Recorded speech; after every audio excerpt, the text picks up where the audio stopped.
Hi, ഞാൻ Anupriya. Currently third ഒരു MBBS student at government medical college Kozhikode. So +1 +2 public exams ഒക്കെ വരികയായില്ലേ. അപ്പോൾ മാർച്ച് മാസം മുതൽ തുടങ്ങായി. സോ ഈ ഒരു മാസം കൊണ്ട് നമുക്ക് മുന്നിലിപ്പോൾ ഒരു മാസം ഉണ്ടല്ലോ, അപ്പോൾ ആ ഒരു മാസം കൊണ്ട് ഇത് കംപ്ലീറ്റ്ലി പഠിച്ചെടുത്തിട്ട് ഫുൾ A+ ആക്കാൻ പറ്റുമോ എന്നൊക്കെ കുറേ ഡൗട്ട് നിങ്ങൾക്കുണ്ടെന്ന് മനസ്സിലായി. കാരണം എൻ്റെ കഴിഞ്ഞ വീടിൻ്റെ താഴെ ഇങ്ങനെ കുറേ കമൻറ്റുകൾ കണ്ടു. സോ എല്ലാത്തിൻ്റെ ഉത്തരം നിങ്ങളുടെ അടുത്ത് തന്നെയാണ്. നമുക്ക് എത്ര സമയം ഉണ്ടായിക്കോട്ടെ, കുറച്ച് സമയം ആയിക്കോട്ടെ, കുറേ സമയം ആയിക്കോട്ടെ നമുക്ക് പഠിക്കാനുള്ളത്. പക്ഷെ എവിടെ നമ്മൾ എന്ത് ചെയ്യണുണ്ടോ, നമ്മൾ എത്രത്തോളം എഫേർട്ട് ഇടുന്നുണ്ട്, നമ്മൾ കറക്റ്റായിട്ട് പഠിക്കുന്നുണ്ടോ, അതിനനുസരിച്ചിരിക്കും നമ്മുടെ റിസൾട്ട്സ് ഒക്കെ. സോ ഈ ഒരു മാസം നമ്മൾ കംപ്ലീറ്റ്ലി ഇതിൽ ഡിവോട്ട് ചെയ്യണം പഠിക്കാൻ വേണ്ടിയിട്ട്. അങ്ങനെയാണെന്നുണ്ടെങ്കിൽ എന്തായാലും നിങ്ങൾക്ക് മുന്നേ പാഴായി പോയെന്ന് വിചാരിക്കുന്ന സമയമൊക്കെ തിരിച്ചു പിടിക്കാൻ പറ്റും. നിങ്ങൾക്ക് വിചാരിക്കുന്ന റിസൾട്ടും കിട്ടും. എവറിത്തിങ് എന്താണെന്ന് വെച്ചാൽ എല്ലാം നമ്മളെ ഡിപ്പെൻഡ് ചെയ്തിരിക്കും. നമ്മൾ ഇടുന്ന എഫേർട്ട്, നമ്മൾ പഠിക്കുന്ന രീതി, അങ്ങനത്തെ കാര്യങ്ങളെ പറ്റിയിരിക്കും. ഞാൻ +1 +2 സ്റ്റേറ്റ് സിലബസ് ആയിരുന്നു പഠിച്ചിട്ടുണ്ടായിരുന്നത്. സയൻസ് ആയിരുന്നു എടുത്തിട്ടുണ്ടായിരുന്നത്. എനിക്ക് ടോട്ടൽ 1292 മാർക്കായിരുന്നു ഉണ്ടായിരുന്നത്. പിന്നെ ഏറ്റവും ഇമ്പോർട്ടൻ്റ് ആയിട്ടുള്ള കാര്യമാണ് ടൈം മാനേജ്മെൻറ്റ് എന്നുള്ളത്. അത് പേടിപ്പിക്കുകയല്ല, പക്ഷേ നമ്മൾ എപ്പോഴും എന്തായിരിക്കണം, കൂളായിട്ടിരിക്കണം. എക്സാം അയ്യോ ഇതൊക്കെ എനിക്ക് എക്സാം ഹോളിൽ എനിക്ക് എഴുതാൻ കിട്ടുമോ, അയ്യോ ഞാൻ തൊട്ട് മുന്നേ എന്താ പഠിച്ചത്, അങ്ങനത്തെ അയ്യോ എനിക്ക് ഇത് പഠിക്കാനുണ്ടല്ലോ, അങ്ങനെ. അപ്പം നമ്മൾ ഓൾറെഡി പഠിച്ചുകൊണ്ടിരിക്കുന്ന സാധനത്തിനെയും കൂടെ ഡിസ്ട്രാക്ട് ചെയ്യല്ലേ. നിങ്ങൾ ചെയ്യേണ്ട കാര്യം എന്താണെന്ന് വെച്ചാൽ നമുക്ക് ഏറ്റവും കൂടുതൽ ബുദ്ധിമുട്ടുള്ള ഭാഗം ആദ്യം തന്നെ പഠിച്ചു വയ്ക്കാം. പിന്നെ അതിനെപ്പറ്റി ആലോചിക്കണ്ടല്ലോ. അല്ലെങ്കിൽ നമുക്ക് മനസ്സിലാവും നമ്മൾ എത്രത്തോളം പഠിച്ചിട്ടുണ്ട്, എവിടെ നിന്നൊക്കെ കൂടുതൽ ചോദിക്കുക എന്നുള്ളത്. ആൻഡ് എക്സാമിന് മുമ്പ് നിങ്ങൾ എക്സാമിന്റെ തലേ ദിവസത്ത് വെച്ചിട്ട് പുതിയൊരു ടോപ്പിക്ക് പഠിക്കുന്ന രീതിയിലേക്ക് ആക്കരുത്. ഈ ഒരു മാസം നമ്മൾ കൺസിസ്റ്റന്റ് ആയിട്ട് വർക്ക് ചെയ്യാൻ പോകണല്ലോ, നമ്മൾ കംപ്ലീറ്റ്ലി നമ്മൾ ഡിവോട്ട് ചെയ്യാൻ പോകണം. അപ്പോൾ ശ്രദ്ധിക്കേണ്ട കുറച്ച് കാര്യങ്ങളുണ്ട്. ഒന്ന്, നമ്മൾ സബ്ജക്ട് വൈസ് എങ്ങനെ പ്രിപ്പയർ ചെയ്യണം എന്നുള്ളത്. രണ്ടാമത്തത് ആക്റ്റീവ് റീകോളിങ്. നമ്മൾ പഠിച്ചാൽ മാത്രം പോരാ, അത് റീകോൾ ചെയ്യാനും കൂടി വേണ്ടേ, അങ്ങനത്തെ കാര്യങ്ങൾ. പിന്നെ വേണ്ടത് stress management. Stress is inevitable ആയിട്ടുള്ള കാര്യമാണ് അല്ലേ. എന്തായാലും നമ്മൾ പഠിക്കുമ്പോൾ കുറച്ചൊക്കെ സ്ട്രെസ് എന്തായാലും ഫീൽ ആവും. അപ്പോൾ അതെങ്ങനെ നമുക്ക് ടാക്കിൾ ചെയ്യാന്നുള്ളത്. പിന്നെയുള്ളത് ഏറ്റവും ഇമ്പോർട്ടൻ്റ് ആയിട്ടുള്ളൊരു കാര്യമുണ്ട്. നമ്മൾ എത്രത്തോളം പഠിച്ചാലും നമ്മുടെ ആൻസർ ഷീറ്റിൽ നമ്മൾ എങ്ങനെ നമ്മളത് പ്രസൻറ്റ് ചെയ്യുന്നു, അതൊരു പ്രോപ്പർ വേയിൽ ഒരു സിസ്റ്റമാറ്റിക് ആയിട്ടുള്ള രീതിയിൽ നമ്മളത് ചെയ്തു കഴിഞ്ഞാൽ മാർക്ക് അത്യാവശ്യം നല്ലോണം വീഴുന്ന ഒരു സ്ഥലമാണത്. അപ്പോൾ അങ്ങനത്തെ കുറച്ച് കാര്യങ്ങളൊക്കെ ഇപ്പം തന്നെ നമ്മൾ ശ്രദ്ധിച്ചിട്ട് വേണം പഠിക്കാൻ വേണ്ടിയിട്ട്. നമ്മൾ കുറേ അധികം പഠിച്ചിട്ടുണ്ടായിരിക്കും ഇതിന് മുമ്പേ, കുറേ വാഗായിട്ട് കുറേ ഇഷ്ടംപോലെ പഠിച്ചിട്ടുണ്ടായിരിക്കും. പക്ഷെ അതെല്ലാം കൂടി നമുക്ക് ഈ ഒരു മാസം കൊണ്ട് ആവശ്യമുണ്ടെന്ന് ചോദിച്ചു കഴിഞ്ഞാൽ അത്ര തന്നെ വേണ്ടി വരില്ല. നിങ്ങളുടെ എക്സാം ഓറിയൻറ്റഡ് ആയിട്ടാണ് ഈ ഒരു മാസം നമ്മൾ മൂവ് ചെയ്യേണ്ടത്. അപ്പോൾ നമ്മൾ കൂടുതലായിട്ട് മെയിനായിട്ട് ഫോക്കസ് ചെയ്യേണ്ടത് എവിടെയായിരിക്കും? പഴയ ക്വസ്റ്റ്യൻ പേപ്പേഴ്സ് ആയിരിക്കും, പ്രീവിയസ് ഇയർ ക്വസ്റ്റ്യൻ പേപ്പേഴ്സ്. കാരണം ആ ഒരു മോഡൽ അല്ലെങ്കിൽ അതേ പാറ്റേൺ പോലെ ആയിരിക്കും. ചിലപ്പോൾ സെയിം ക്വസ്റ്റ്യൻസ് തന്നെ റിപ്പീറ്റ് ചെയ്യാറില്ലേ. അപ്പോൾ ആ രീതിയിൽ നമ്മൾ കൂടുതലായിട്ട് ഫോക്കസ് ചെയ്ത് പഠിക്കണം. ബിക്കോസ് നമ്മൾ എക്സാം ഓറിയൻറ്റഡ് ആയിട്ട് തന്നെ പഠിക്കണം. ഇപ്പോൾ ഇതിൻ്റെ കൂടെ തന്നെ JEE NEET അങ്ങനെ പ്രിപ്പയർ ചെയ്യുന്ന കുറേ കുട്ടികളുണ്ടായിരിക്കും. പക്ഷേ നമുക്ക് +1 +2 മാർക്ക് കൂടുതൽ വേണമെന്ന് വിചാരിക്കുന്നുണ്ടെന്നുണ്ടെങ്കിൽ ഈ ഒരു മാസം നമ്മൾ എക്സാം ഓറിയൻറ്റഡ് ആയിട്ട് തന്നെ പോകണം. ആൻഡ് +1 +2 മാർക്ക് എന്ന് പറയുന്നത് അത് നമുക്ക് നല്ലൊരു കോളേജിൽ നമ്മൾ ഉദ്ദേശിച്ച കോഴ്സിന് പഠിക്കാനൊക്കെ വേണ്ടിയിട്ട് എന്താണ്ട് വേണ്ടി വരില്ലേ, അതെന്തായാലും ആവശ്യമുള്ളൊരു കാര്യമാണ്. പക്ഷെ ഞാൻ കഴിഞ്ഞ വീഡിയോയിൽ പറഞ്ഞ പോലെ തന്നെ നമ്മൾ മാർക്കിനെ ബേസ് ചെയ്തിട്ട് ഒരാളെ ഇവാലുവേറ്റ് ചെയ്യാൻ പറ്റില്ല. അവർ എത്രത്തോളം നോളജ് ഗെയിൻ ചെയ്തിട്ടുണ്ട് എന്നുള്ള രീതിയിൽ നമുക്ക് നമ്മളെ തന്നെ വിലയിരുത്താൻ പറ്റുള്ളൂ. അങ്ങനെ സബ്ജക്ട് വൈസ് പ്രിപ്പറേഷനെ പറ്റി പറയുമ്പോൾ ആദ്യം തന്നെ നമ്മൾ ഏറ്റവും ടഫായിട്ടുള്ളത് ആദ്യം പഠിച്ചെടുക്കാൻ നോക്കുക. ഫോർ എക്സാമ്പിൾ എൻ്റെ കാര്യത്തിൽ എനിക്ക് ഏറ്റവും കൂടുതൽ ടഫായിട്ട് കമ്പാരിറ്റീവ്ലി തോന്നേണ്ടത് ഫിസിക്സ് ആയിരുന്നു. അപ്പോൾ ഞാൻ കൂടുതലായിട്ടും ഫിസിക്സിൻ്റെ ഇക്വേഷൻസ് ഓർത്ത് വയ്ക്കും. ഡെറിവേഷൻസ് കുറേ ഇരുന്ന് ചെയ്ത് തന്നെ പഠിക്കുമായിരുന്നു. ഒരു പേപ്പറിൽ എഴുതി അങ്ങനെ പഠിക്കുമായിരുന്നു. ഡെറിവേഷൻസ് അത്ര ഇമ്പോർട്ടൻ്റ് ആണല്ലോ. അപ്പോൾ അങ്ങനത്തെ കാര്യങ്ങൾ. പിന്നെ കൂടുതലായിട്ട് പ്രീവിയസ് ഇയർ ക്വസ്റ്റ്യൻസ് തന്നെയായിരുന്നു ചെയ്തിട്ടുണ്ടായിരുന്നത്. നിങ്ങൾക്ക് ഓൾറെഡി ഒരു സ്ട്രക്ചറൽ നോട്ട് നിങ്ങൾ ഇത്രയും കാലം പഠിച്ചു വന്നതുണ്ടായിരിക്കും. ഒന്നെങ്കിൽ സ്കൂളിലായിരിക്കും, ട്യൂഷൻ്റെ ആയിരിക്കും, വേറെ ഏതെങ്കിലും സോഴ്സസ് ആയിട്ടുള്ള അങ്ങനെ കുറേ നോട്ട്സ് നിങ്ങളുടെ കയ്യിലുണ്ടായിരിക്കും. അപ്പം അതന്നെ കൂടുതലായിട്ടും പഠിക്കുക. പെട്ടെന്ന് വേറൊരു നോട്ടിലേക്ക് മാറിക്കഴിഞ്ഞാൽ നിങ്ങൾക്കത് സ്യൂട്ടബിൾ ആണ് തോന്നുകയാണെന്നുണ്ടെങ്കിൽ അങ്ങനെ ചെയ്താൽ മതി. ഓക്കെ, അല്ലാന്നുണ്ടെങ്കിൽ നിങ്ങൾ പഠിച്ച് തന്നെ വീണ്ടും പഠിച്ചുകൊണ്ടിരിക്കുക അങ്ങനെ. സോ കെമിസ്ട്രീൻ്റെ കാര്യം പറയുകയാണെന്നുണ്ടെങ്കിൽ എനിക്ക് കുറച്ചുകൂടി ബുദ്ധിമുട്ടുണ്ടായിരുന്നത് ഓർഗാനിക് കെമിസ്ട്രി ആ ഒരു ഭാഗമായിരുന്നു.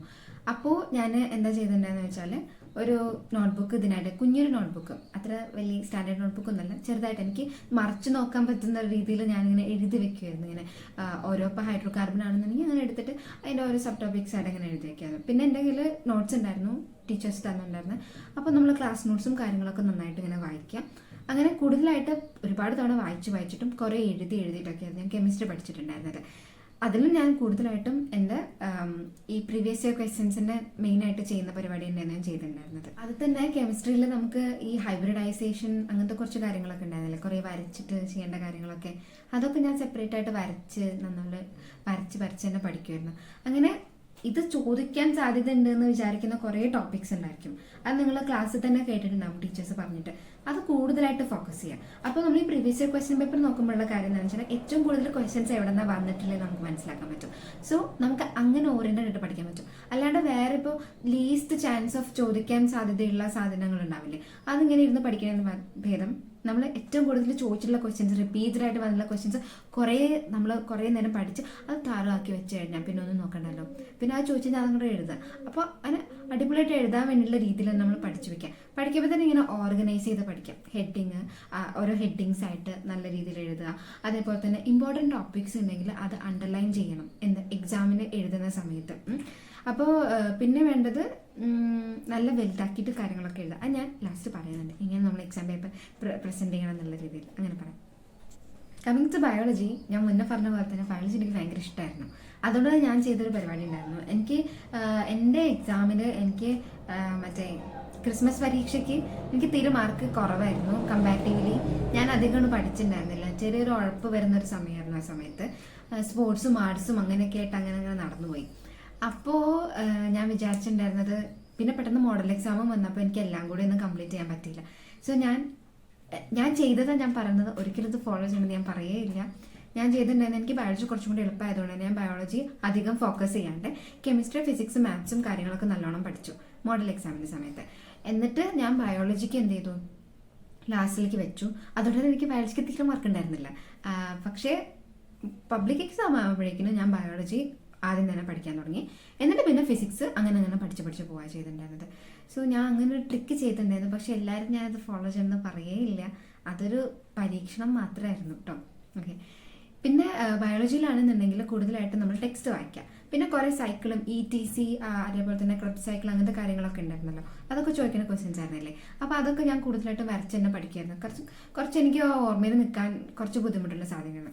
ആനിമൽ കിങ്ഡം ഒക്കെ ആയിരുന്നെങ്കിൽ ഞങ്ങൾ ടീച്ചർ തന്നെ നല്ലപോലെ ഇങ്ങനെ കോഡ് വെച്ചിട്ടൊക്കെ പഠിപ്പിക്കുമായിരുന്നു, നല്ല തമാശ രൂപയാണ്. സോ അത് അങ്ങനെ പഠിക്കുമായിരുന്നു. അങ്ങനത്തെ നിങ്ങൾ തന്നെ കോഡ് ഉണ്ടാക്കാൻ പറ്റുകയാണെങ്കിൽ അങ്ങനെ പഠിക്കുക. പിന്നെ കുറേ സ്റ്റിക്കി നോട്ടായിട്ടും അങ്ങനത്തെ കാര്യങ്ങളൊക്കെ പോയിന്റുകൾ എഴുതി വെക്കുക, പോയിന്റ് മാർക്ക് ചെയ്യുക, പിന്നെ അത് മാത്രം വായിക്കുക. അങ്ങനെയാണ് ചെയ്തിട്ടുണ്ടായിരുന്നത്. അതിലും പ്രീവിയസ് ഇയർ ക്വസ്റ്റ്യൻസ് നോക്കണം. പഠിച്ചു കഴിഞ്ഞിട്ട് ഈ ക്വസ്റ്റ്യൻസ് സോൾവ് ചെയ്യാൻ നോക്കുക എല്ലാ വിഷയത്തിലും. അപ്പോൾ നമുക്ക് മനസ്സിലാവും നമ്മൾ എത്രത്തോളം പഠിച്ചിട്ടുണ്ട്, എവിടെ നിന്നൊക്കെ കൂടുതൽ ചോദിക്കുക എന്നുള്ളത്. ആൻഡ് എക്സാമിന് മുമ്പ് നിങ്ങൾ എക്സാമിൻ്റെ തലേ ദിവസത്ത് വെച്ചിട്ട് പുതിയൊരു ടോപ്പിക്ക് പഠിക്കുന്ന രീതിയിലേക്ക് ആക്കരുത്. അതിന് മുമ്പ് തന്നെ നമ്മൾ എല്ലാം പഠിച്ച് കൃത്യമായിട്ട് തലേന്ന് വായിച്ചു നോക്കി കഴിഞ്ഞാൽ എനിക്ക് പിറ്റേന്ന് എക്സാമിന് എഴുതാൻ പറ്റുന്ന രീതിയിലേക്ക് ആക്കി വെക്കണം. അങ്ങനെ ഒരു ഓർഡറിലാക്കി വെക്കാൻ പറ്റി അത്രയും നല്ലതല്ലേ. കമ്മിങ് ടു മാത്സ് ആണെന്നുണ്ടെങ്കിൽ കുറേ പ്രോബ്ലംസ് സോൾവ് ചെയ്യുക. വേറൊരു ട്രിക്ക് എന്ന് പറയാൻ വേണ്ടിയിട്ട് എന്താ ഉള്ളത്, പ്രോബ്ലംസ് സോൾവ് ചെയ്യുക എല്ലാ മോഡൽ ക്വസ്റ്റ്യൻസും. അപ്പോൾ നിങ്ങൾ പ്രീവിയസ് ക്വസ്റ്റ്യൻ നോക്കുമ്പോൾ തന്നെ നമുക്ക് മനസ്സിലാവും എങ്ങനത്തെ ടൈപ്പ് ക്വസ്റ്റ്യൻസാണ് ചോദിക്കുന്നതെന്നുള്ളത്. അപ്പോൾ അത് കൂടുതലായിട്ട് ഫോക്കസ് ചെയ്തിട്ട് പഠിക്കുക. ഇക്വേഷൻസ് ഒക്കെ ഓർത്ത് വെക്കാൻ വേണ്ടിയിട്ട് വേണമെങ്കിൽ ഒരു ഇക്വേഷൻ ബുക്ക് തന്നെ നിങ്ങൾക്ക് ഉണ്ടാക്കാം. അത് മാത്രം ലാസ്റ്റ് നിമിഷം നോക്കിയാൽ മതിയല്ലോ ഇക്വേഷൻ. അല്ലെങ്കിൽ നിങ്ങൾ നോട്ട്ബുക്ക് തന്നെ ജസ്റ്റ് വരച്ച് വെക്കാം, അണ്ടർലൈൻ ചെയ്യുക, അല്ലെങ്കിൽ നല്ല കളർ എടുത്ത് വയ്ക്കുക. ആ ഇക്വേഷൻ നമ്മുടെ തലയിൽ ഉണ്ടാക്കണം. ഇക്വേഷൻ മറന്നു പോകാനേ പറ്റത്തില്ല.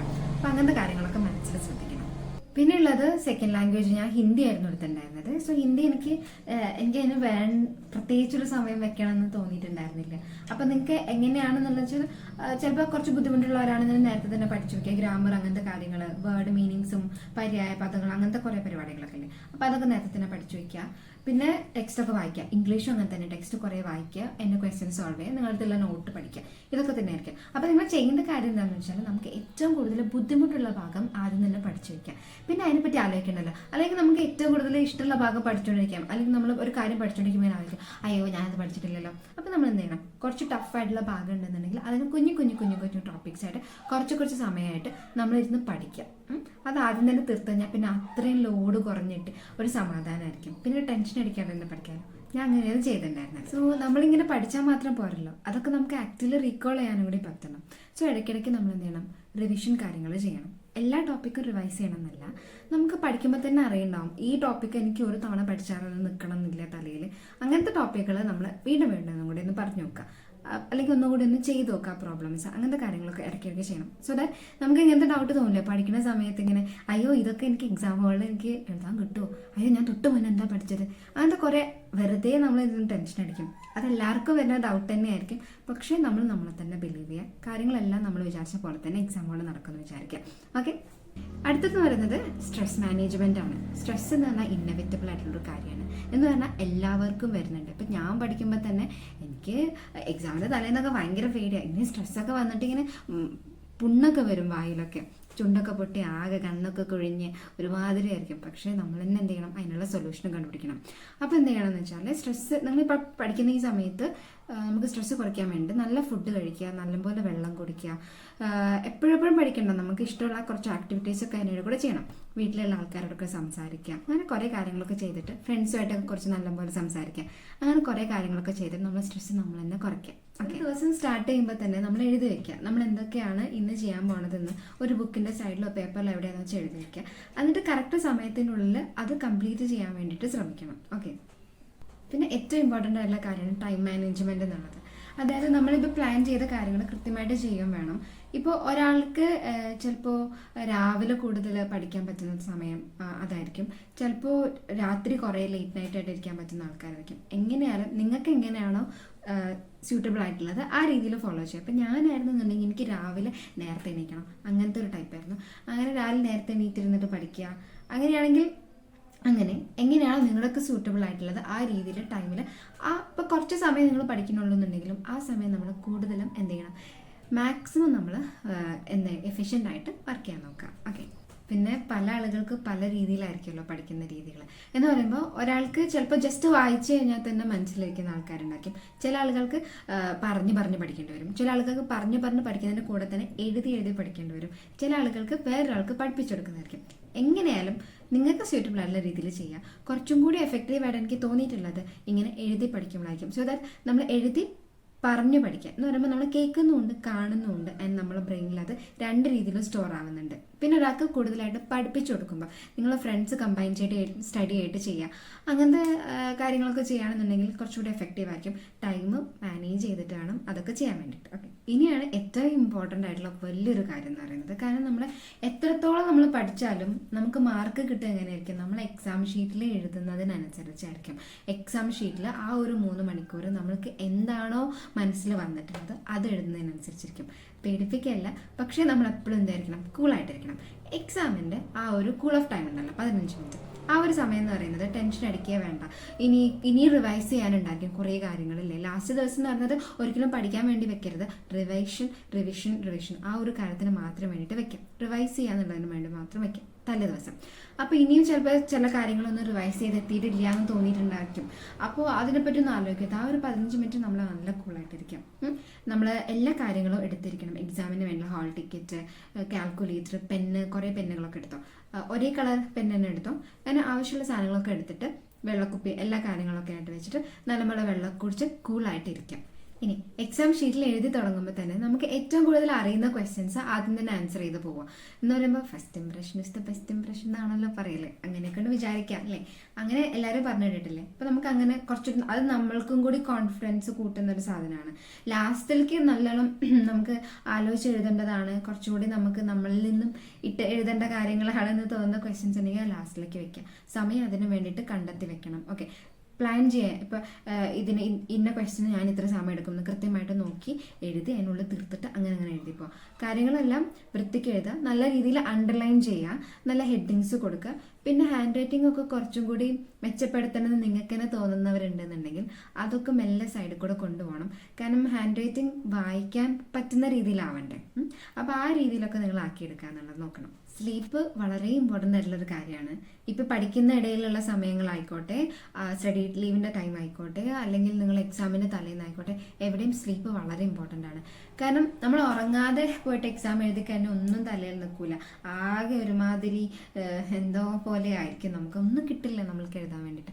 അപ്പോൾ നമ്മൾ എക്സാമിന് തലേന്ന് അധികം ലേറ്റ് നൈറ്റ് ആയിട്ട് ഇരിക്കാൻ കഴിയുന്നുള്ളവരിരുന്നോ, പക്ഷേ നമ്മൾ ഒരിക്കലും എന്ത് ചെയ്യരുത്, ഒരു എക്സ്പെരിമെൻ്റ് പോലെ എടുക്കരുത് ആ സംഭവം. മുന്നേ ഓൾറെഡി ഇങ്ങനെ പ്രാക്ടീസ്ഡ് ആയിട്ടുള്ള ഒരാളാണെന്നുണ്ടെങ്കിൽ അങ്ങനെ ഇരിക്കാം. പിറ്റേന്ന് എക്സാമിനേഷന് കുഴപ്പമില്ലാതെ എഴുതാൻ പറ്റുന്ന ഒരാളാണെന്നുണ്ടെങ്കിൽ അല്ലെങ്കിൽ പിന്നെ റിസ്ക് എടുക്കരുത്. നമ്മൾ കുറച്ച് നേരത്തെ തന്നെ ഉറങ്ങുക, 10-11 മണിയാകുമ്പോൾ തന്നെ ഉറങ്ങുക.